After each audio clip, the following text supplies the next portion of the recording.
Hello everyone, welcome to Anubha study facts. आज हम बात करने वाले हैं गाइस 30 दिसंबर का जो फर्स्ट शिफ्ट का पेपर है आरआरबी एनटीपीसी का। उसमें जीएस से रिलेटेड जितने भी क्वेश्चंस पूछे गए हैं उनको हम डिस्कस करेंगे। तो ये आप लोगों के लिए बहुत ज़्यादा बेनिफिशियल है, क्योंकि आपको इससे अनुमान लग जाएगा कि क्वेश्चंस किस तरीके से आ रहे हैं। कंप्यूटर से क्वेश्चंस आ रहे हैं, हिस्ट्री से आ रहे हैं, साइंस से आ रहे हैं। तो क्वेश्चन किस टॉपिक से किस तरीके से पूछे जा रहे हैं वो आपको इस वीडियो में पता चल जाएगा। और जो आगे आने वाले एग्जाम्स हैं उसमें ये बहुत ज़्यादा हेल्प करेगी। तो वीडियो लास्ट तक देखिएगा। सेशन पसंद आए तो लाइक शेयर एंड सब्सक्राइब कर सकते हैं चैनल को। आज का सेशन शुरू करते हैं। हेनले पासपोर्ट सूचकांक में जो भारत का स्थान है वो क्या है? 84। मतलब मैंने आपको पहले भी बताया था जब हमने 28 दिसंबर वाली जो शिफ्ट की थी उसमें ये सूचकांक वाली जितने भी क्वेश्चंस है गाइस वहाँ से क्वेश्चंस पूछे जा रहे हैं, तो वो आपको याद रखना है। नोटबंदी कब हुई थी? तो 8 नवंबर 2016 को। गुलाम वंश के संस्थापक, गुलाम वंश को दास वंश के नाम से भी जाना जाता है। इसके जो संस्थापक हैं कुतुबुद्दीन ऐबक, और इनके द्वारा 2.5 दिन का झोपड़ा ये बनवाया गया था। तो इस तरीके से आपको ये संस्थापक वगैरह है ये पूछे जा रहे हैं, तो आप लोग को याद करना है। विटामिन सी का रासायनिक नाम क्या है? तो एस्कॉर्बिक एसिड। विटामिन से पहले भी क्वेश्चन आ चुके हैं। Vitamin A retinol, B thiamine, और C ascorbic acid, D calciferol, और विटामिन ई को टोकोफेरॉल कहा जाता है। ये इनके रासायनिक नाम है। सबसे बड़ी ग्रंथि यकृत है, और इससे पहले की शिफ्ट में ये पूछा गया था कि जो बाइल जूस है वो कहाँ से सीक्रेट होता है? तो यकृत से सीक्रेट होता है। और स्टोर्ड कहाँ पर होता है ये पूछा जा सकता है। तो आगे की शिफ्ट के लिए आप लोग तैयार रहें। जैसे गॉल ब्लैडर में यहाँ पर ये जो बाइल जूस है वो स्टोर्ड रहता है। और सबसे बड़ी ग्रंथि, अब सबसे बड़ी हम हड्डी की बात कर लेते हैं। तो सबसे बड़ी जो हड्डी है वो क्या है? फीमर है, जांग में पाई जाती है। सबसे छोटी हड्डी स्टेपीज है, कान में पाई जाती है। सबसे मजबूत जो हड्डी है वो जबड़े की हड्डी होती है। सबसे बड़ा जो अंग है वो त्वचा है। तो इस तरीके से क्वेश्चंस आ रहे हैं। अब आप सभी क्वेश्चंस के लिए तैयार रहें कि साइंस से भी किस तरीके से क्वेश्चंस पूछे जा रहे हैं। और मैंने चैनल पर कुछ वीडियोस अपलोड की हैं साइंस टेस्ट सीरीज के नाम से, और science full course by Anubha study facts. एक बार आप सर्च करके देख लीजिएगा। आईबीएम इंटरनेशनल बिजनेस मशीन के जो सीईओ हैं, सीईओ से भी गई क्वेश्चन आ रहे हैं। तो आप सभी जितने भी ऑर्गेनाइजेशंस हैं उनके सीईओ याद करके जरूर जाइएगा। अरविंद कृष्णा जो है वो आईबीएम के सीईओ हैं। आगे बढ़ जाते हैं। परमाणु की संरचना देखिए, साइंस से भी क्वेश्चंस पूछे जा रहे हैं। तो रदरफोर्ड और बोर के द्वारा परमाणु की संरचना दी गई। बुक से भी क्वेश्चंस पूछे जा रहे हैं। तो जो रिपब्लिक बुक है वो लिखी गई प्लेटो के द्वारा। रैयतवाड़ी जो प्रथा है वो थॉमस मुनरो के द्वारा। ये हिस्ट्री से क्वेश्चन है, ये आपका साइंस से क्वेश्चन है, ये बुक से क्वेश्चन लिया गया है। अमेरिका के राष्ट्रपति जॉन बिडेन बने हैं या जॉन बाइडन 46 नंबर के हैं। ये आपका करंट अफेयर से क्वेश्चन लिया गया है।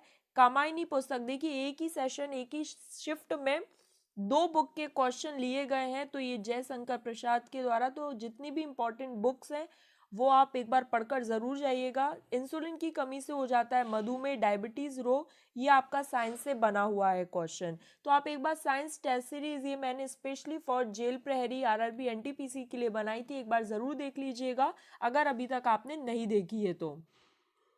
आगे बढ़ जाते हैं। 15वें वित्त आयोग के जो अध्यक्ष हैं वो कौन है? नंद किशोर सिंह, जिसे हम एन के सिंह भी बोलते हैं। तो देखिए बार बार ये जितने भी आयोग अध्यक्ष हैं, जितने भी सीईओ हैं, जो भी बुक है वो बहुत ज़्यादा इंपॉर्टेंट है। सूचकांक इंडेक्स मतलब भारत की रैंक आपको पता होनी चाहिए। जैसे हंगर इंडेक्स का भी क्वेश्चन प्रीवियस शिफ्ट में पूछा गया था। तो अब आप सभी के लिए तैयार रहें। भारत का जो नया राज्य बना था तो कौन से नंबर का था? वैसे वो 29 नंबर का था, अभी 28 स्टेट रह गई हैं। तो वो कौन सा था? तेलंगाना था। और ये कब बना था? तो जून 2014 में। आसाम अरुणाचल प्रदेश के बीच में कौन सा ब्रिज बन गया है? तो कौन सा बन गया है? यहाँ पर देखिए मैं आपको दिखा देती हूँ, बोगीबील ब्रिज बन गया है और इसका नाम भी परिवर्तित कर दिया गया है। तो वो आप मुझे कमेंट सेक्शन में ज़रूर बताइएगा कि इसका नया नाम क्या कर दिया है।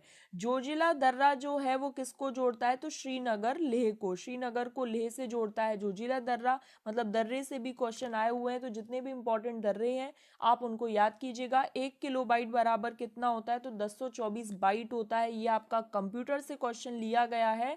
और 1 MB बराबर 1 मेगाबाइट बराबर 1024 KB होता है। ये आप याद रखिएगा, ठीक। ये MB और ये KB, और यहाँ पर पूछा गया था किलोबाइट के बारे में। अब यहाँ पर हो सकता है नेक्स्ट शिफ्ट में आपसे MB के बारे में पूछ रहे, तो आप तैयार रहिए। IBM के CEO कौन है? अरविंद कृष्णा है। IBM international business machine. Bengal विभाजन के समय जो वायसराय थे वो कौन थे? Lord Curzon. तो क्वेश्चन किस तरीके से आ रहे हैं गाइज, अब आप लोगों को सबको पता चल रहा है, और जितनी भी शिफ्ट से क्वेश्चंस बन रहे हैं उनको हम डिस्कस करेंगे। उसके लिए आपको चैनल को सब्सक्राइब करके बेल आइकन प्रेस करना है, ताकि जब भी मैं वीडियो उसका एनालिसिस करके वीडियो अपलोड करूं तो आपके पास उसका नोटिफिकेशन पहुंच जाए। कालबेलिया जो नृत्य वो कहाँ का है? राजस्थान का है। तो इस तरीके से जैसे घूमर वगैरह है, ये गरबा है, ये जितने भी स्टेट के जो भी इंपॉर्टेंट नृत्य हैं वो आपको सभी याद होने चाहिए। मानव विकास सूचकांक, देखिए वापस सूचकांक, तो जितने भी इंडेक्स से रिलेटेड क्वेश्चन है जहां पर भारत की रैंकिंग के बारे में बात हो रही है, बहुत ज़्यादा इंपॉर्टेंट है, तो आपको पता होना चाहिए कि भारत की जो रैंकिंग है वो कौन से इंडेक्स में क्या क्या रही है। तो 131। महावीर स्वामी के बचपन का नाम क्या है? वर्धमान है। संगमरमर का जो सूत्र है CaCO3, यहाँ पर ये साइंस से रिलेटेड क्वेश्चन है, ये आपका हिस्ट्री से रिलेटेड क्वेश्चन है, ये आपका करंट अफेयर से रिलेटेड क्वेश्चन है। ट्रैक वॉल जो है वो एक इनपुट डिवाइस है गाइज। इनपुट डिवाइस, जब हम कंप्यूटर को कोई निर्देश देते हैं, कोई चीज़ इनपुट करते हैं, तो वो इनपुट डिवाइस के अंतर्गत आता है। तो ये आपका कंप्यूटर से क्वेश्चन है। बिग बैंग थ्योरी जो है वो जॉर्ज लेमेंथियर के द्वारा दी गई, तो ये आपका ज्योग्राफी से क्वेश्चन आ गया है। और गोवा के मुख्यमंत्री है प्रमोद सावंत। तो जितने भी इंपॉर्टेंट CM हैं, गवर्नर हैं स्टेट्स के, ये करंट अफेयर के अंतर्गत आता है, तो उनको आप ज़रूर कवर करके जाइएगा, क्योंकि हर शिफ्ट में अलग अलग स्टेट के CM और गवर्नर आपसे पूछे जा रहे हैं। कॉमनवेल्थ 2022 कहाँ होगा? तो बर्मिंघम इंग्लैंड में होगा। ये जितने भी खेल आयोजन है, स्पोर्ट्स वगैरह से क्वेश्चंस हैं, वो भी आप तैयार करके जाइएगा। ड्रीम 11 के CEO, देखिए CEO से क्वेश्चन पूछे जा रहे हैं, तो बहुत ज़्यादा इंपॉर्टेंट है कि आप क्या क्या करके जाएंगे। देखिए सबसे पहले आप सारी स्टेट के CM और गवर्नर करके जाएंगे। इंपॉर्टेंट बुक्स जो है 2020 की, या फिर जो मोस्ट चर्चित बुक्स रही हैं उनके बारे में पढ़कर जाएंगे। CEO के बारे में पढ़कर जाएंगे, अलग अलग ऑर्गेनाइजेशंस के जो भी CEO हैं। उसके बाद आप पढ़कर जाएंगे जो भी इंडेक्स में भारत की रैंकिंग है वो पढ़कर जाएंगे। और साइंस से केवल आप साइंस टेस्ट सीरीज बाय अनुभव स्टडी फैक्ट, या साइंस फुल कोर्स बाय अनुभव स्टडी फैक्ट्स में कुछ टेस्ट सीरीज हैं लगभग 9-10, वो स्पेशली जेल प्रहरी और RRB NTPC के लिए बनाई गई थी, तो एक बार देख लीजिएगा। OECD का जो मुख्यालय है वो कहाँ पर है? पेरिस, फ्रांस में। तो गाइज ये क्वेश्चंस केवल उस बेस पर लिए गए हैं जो कि स्टूडेंट्स एग्जाम देकर आए हैं, और आप लोगों में से ही बताते हैं कि ये क्वेश्चन इस तरीके से पूछे गए, उसी बेस पर ये मैंने क्वेश्चंस लिए हैं और ऑथेंटिक आंसर देने की कोशिश की है। अगर फिर भी आपको लगता है कि कोई क्वेश्चन रिमेनिंग है, या किसी क्वेश्चन का आंसर आपको अपने अकॉर्डिंग सही लगता है, तो आप कमेंट सेक्शन में बिल्कुल बता सकते हैं, मुझे कोई प्रॉब्लम नहीं है। और इसी तरह से और एग्जाम्स के एनालिसिस करने के लिए चैनल को सब्सक्राइब करके बेल आइकन प्रेस कर लीजिएगा। नेक्स्ट डे हम नेक्स्ट एग्जाम के एनालिसिस में मिलते हैं। चलिए, thanks for watching this video.